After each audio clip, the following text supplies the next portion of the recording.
it's clear that the future won't be like the past, so we can't use the past as a blueprint. We have to start forward looking.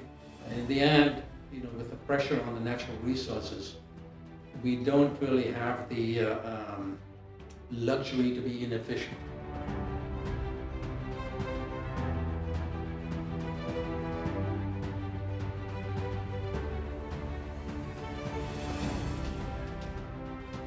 Yeah, my major concern is that the public doesn't seem to be concerned that unless it's really urgent and we see something like a flood that we can directly associate it with some of our management or degradation activities, the humankind seems to ignore it, and I guess we solve problems when they're there.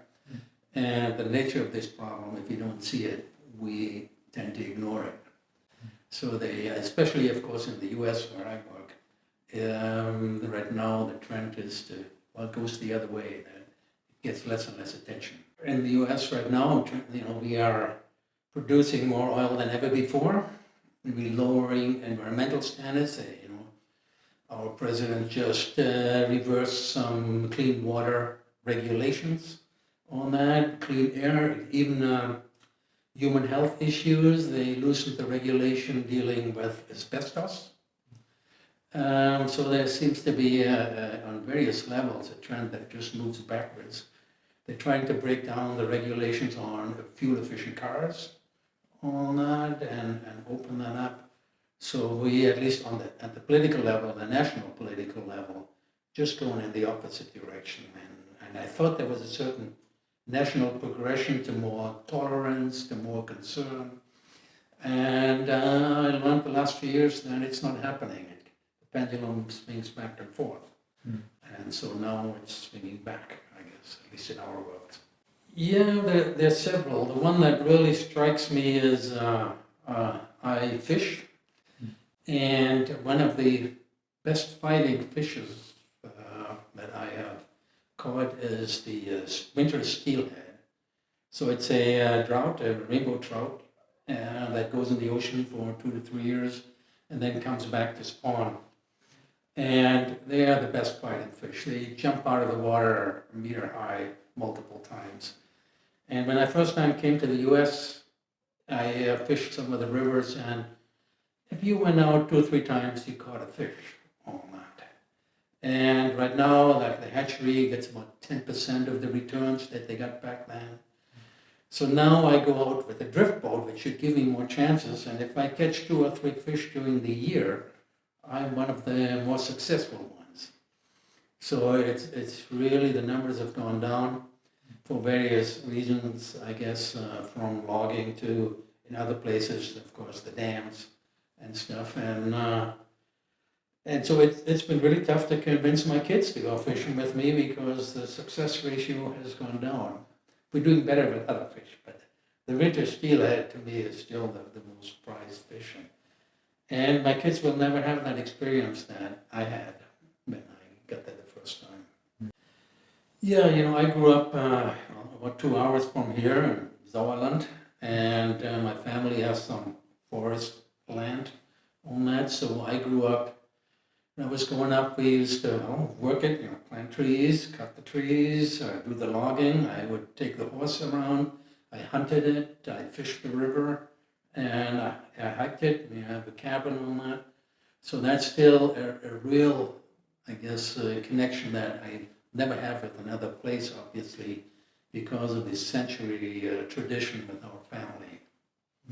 There is, though, something different, actually. Another place to me is very special. When I came to the US, the first time I hiked into a wilderness area, a true wilderness area that was, there was a trail, and that was about the only human imprint. The Drift Creek Wilderness in the Coast Range of Oregon. And I have to admit, after a couple-hour hike, that was a feeling I'd never had before. I sat at the river, and to be somewhere where there's no road, there is no human imprint, and that was really special. And I think every year I try to hike down there, take my fishing pole along, but not that successful.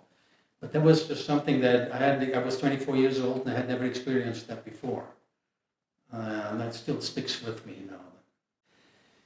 Yeah, some people ask me how come I'm not totally cynical and depressed, because obviously as a scientist working in this field, we learn some facts and figures that don't look very good in many ways. And to me, there are two things that I think that keep me going. A is, of course, I want to do my part with that, and I feel this is where I can help out the most.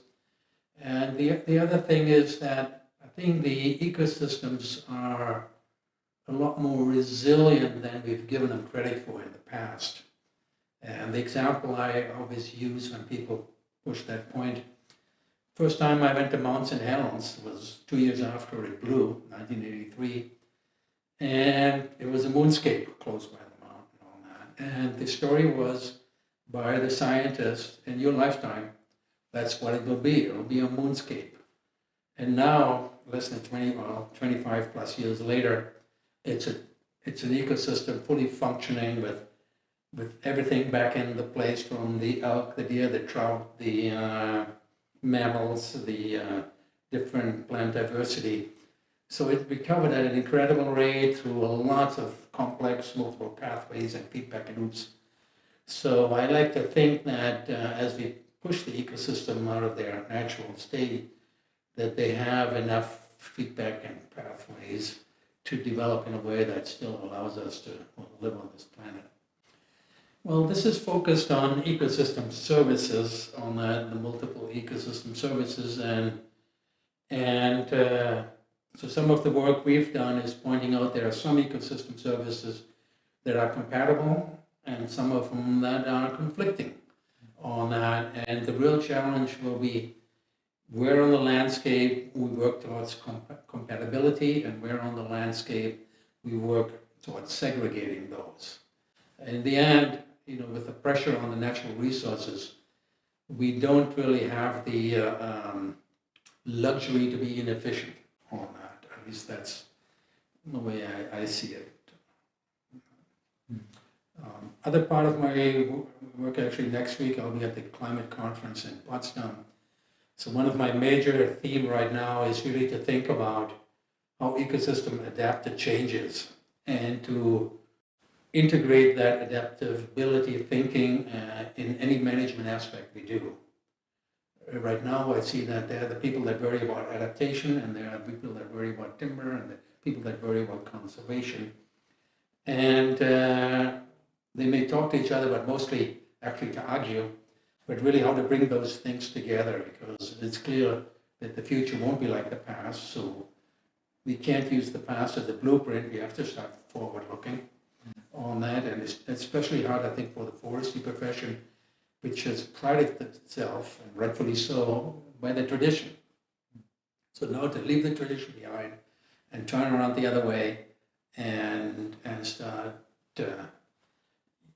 challenging all the assumptions, all the practices and stuff, and seeing which one makes sense in a new uncertain future, because things are changing, and my guess is we ain't seen nothing yet. It's accelerating. One thing that bothers me with the word restoration, just like resilience, I have to admit that the RE, by definition, makes it somewhat backwards looking on that. So it kind of, to me, faces the wrong way.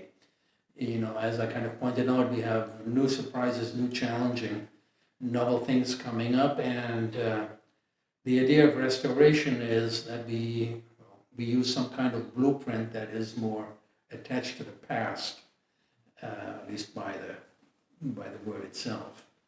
And so I kind of think more about forests with the complex system theory, looking at forests as complex adaptive systems, which I've worked with. That's a lot more driven by novel interactions, new ideas, new organization, self-organization, learning into uncharted territory, which I think is more relevant for the future. So the idea of restoration, as part of it, is really the challenge will be how we can integrate those, that we take some of the restoration principles to restore certain habitats, because let's face it, the likelihood that certain animals survive is higher if the habitat looks like it did we look at last couple hundred years than if we make it up novel ones. On the other hand, what happened a couple hundred years ago is not necessarily the best preparation for the future. So the challenge will be to look where they overlap and how we can deal with conflicts. In listening to some talks here, one thing came to mind that I struggled with. I wonder whether the long tradition in Europe and other places in terms of forest management, I mean Western type forest management, I guess we had tradition of native forestry everywhere, that people are so proud of, whether that helps or hinders forestry to develop in the future, to kind of make some changes and to start forward looking and leave some of the traditional thinking behind on that. I'm wondering for some aspects, like the example, I just ended up in some discussion. When in the 1990s in the US, because of the lawsuit that started out, we had to change our management approach and get away from the clear cutting, spray and plant operation. So looking at partial harvesting, we didn't have the tradition to look to old studies and old experiences here and land that had been managed, in a partial way for a few 50, 100 years, 200 years, like we have in Europe.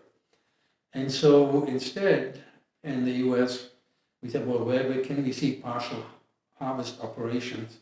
Well, we looked at partial disturbances, fires, wind, insects. And so instead of looking at harvesting to inspire us, we looked at natural disturbances. And that whole idea of ecosystem-based management came because of that. And it couldn't have developed in Europe. In Europe, to me, I still see, disturbance is an accident that happened, and we do something to overcome it. In the US, we kind of accept that it's part of the ecosystem and a necessary part of the ecosystem that always has happened and that helps the ecosystem in a natural system to change and adapt and move forward. And so when I look at these things, I struggle with, or I kind of struggle to then see this stuff, how much is tradition and the strength helpful in a future that is novel, that doesn't have an analog in the past. It'd be really nice if people would think a little broader than their own front door on that. And I guess I'm maybe biased again, based on my experience in the US, where people's idea of whether they can afford to drive a car or have a certain environmental footprint is simply determined by whether they have the money to buy the gasoline. And we kind of discussed that they may be able to afford to drive the car, maybe our planet can't. So that people start looking at things in a little broader context and looking at the implication that their lifestyle has.